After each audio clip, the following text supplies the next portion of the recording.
رئيسل وزراء dalka mudane Haile Mariam Desalegn oo ka jawaabay su'aalo ay weydiinayaan xildhibaanada golaha wakiilada shacabka ayaa mar uu ka jawaabay su'aal ku saabsaneyd awoodda fulineed ee deegaanada dalka ayaa waxa uu sheegay in deegaanada qaarkood ay bilaabeen shaqooyin dhiirigelin leh tusaale loo soo qaadan karo deegaanka Soomaalida Itoobiya kadib markii hogaamintu deegaanku ay meel iska dhigeen isjiidjiidkii hore uga jiray deegaanka isla markaana ay xoog saareen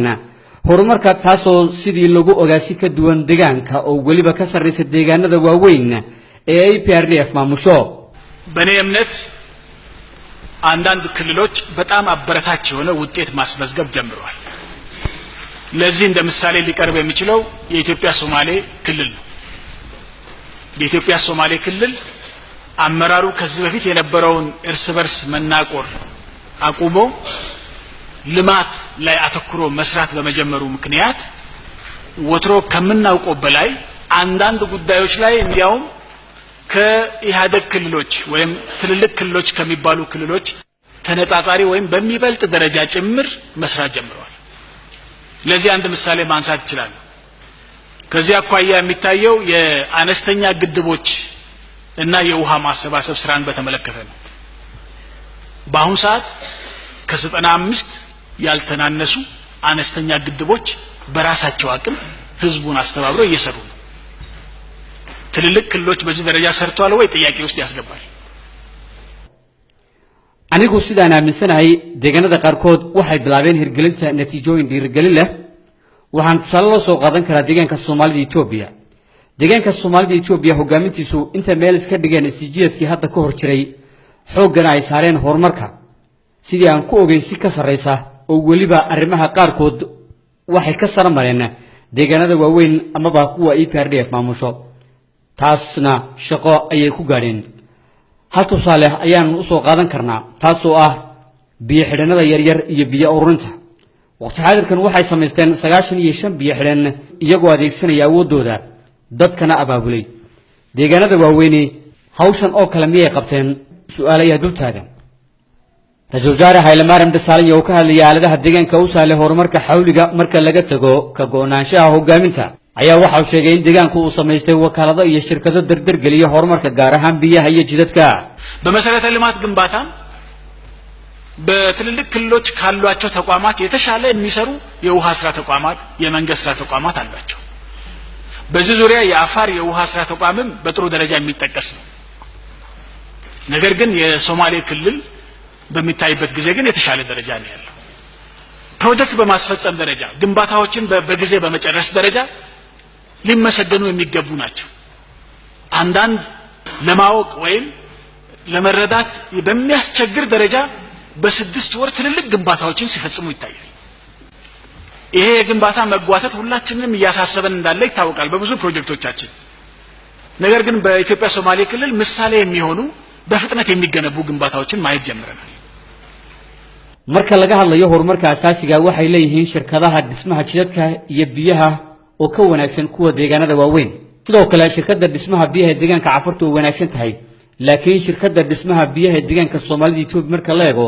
iyada ayaa ka sii wanaagsan dhanka fulinta mashaariicaha marka laga hadlayo iyo waliba dhismayaasha waqtigooda lagu soo gabagabeeyo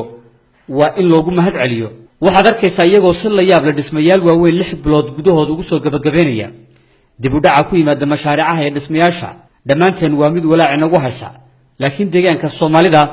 markaan eegno waxaan aragnaa dhismayaal tusaale ah oo si degdeg ah loo dhameystirayo رئيسل وزراء Haile Mariam Desalegn ayaa sheegay haddii deegaanadu ula imaan lahaayeen ka go'naansho sida deegaanka Soomaalida oo kale inaanay shaki ku jirin in horumar la gaadhayo iyadoo deegaanku awoodda fulinta uu xoog saaray በዚህ ደረጃ ሁሉም ክልል ቢንቀሳቀስ ኖሮ የታዳጊ ክልሎቻችን አቅም በየጊዜው እየጎለበተ እንዲሄድ ምንም ጥያቄ የለው። አንዱ የኢትዮጵያ ሶማሌ ክልል ትልቅ ውሳኔ ተብሎ የሚወሰደው በክልሉ ተወላጆች ሊሸፈኑ የማይችሉ ሙያተኞች በሚኖሩበት ጊዜ ሙያተኞችን አነፍንፎ አፈላልገው አምጥተው ነው የሚያሰሩት። ሌሎች ክልሎች ግን ይሄ አቅም እንደሌላቸው እያወቁ ግን ከሌሎች አካባቢዎች የሚመጡ ሙያተኞችን አይፈልጉም። እነዚህ ሙያ ስራቸውን የሚሰሩ አካላት ሙያቸውን እንዲሰሩ ቢያደርጉ ኖሮ በፍጥነት ህዝባቸውን ለመቀየር ይችሉ ነበር። አንዱ ከኢትዮጵያ ሶማሌ ክልል ትምህርት ሊወሰድ የሚገባ ጉዳይ ይሄ ነው ብዬ አምናለሁ። በዚህ ምክንያት ነው የመጣው ለውጡ። ሌሎችም ክልሎች ይሄን ቢያደርጉ ለህዝባቸው ፈጣን ልማት በማምጣት ከድህነት በፍጥነት እንዲወጡ በማድረግ አስተዋጽኦ ሊያደርጉ ይችላሉ የሚል እምነት አለኝ። haddii deegaanadu sida heerkan oo kale u dhaqaaqi lahaayeen wax su'aali kama taagno in deegaanada soo koraya horumar gaarayaan go'aanka ugu weyn ee deegaanka Soomaalidu qaateen midda ugu weyn loo qaadan karo waa shaqooyinka ay ku adag tahay inay fuliyaan xirfadlayaal u dhashay deegaanka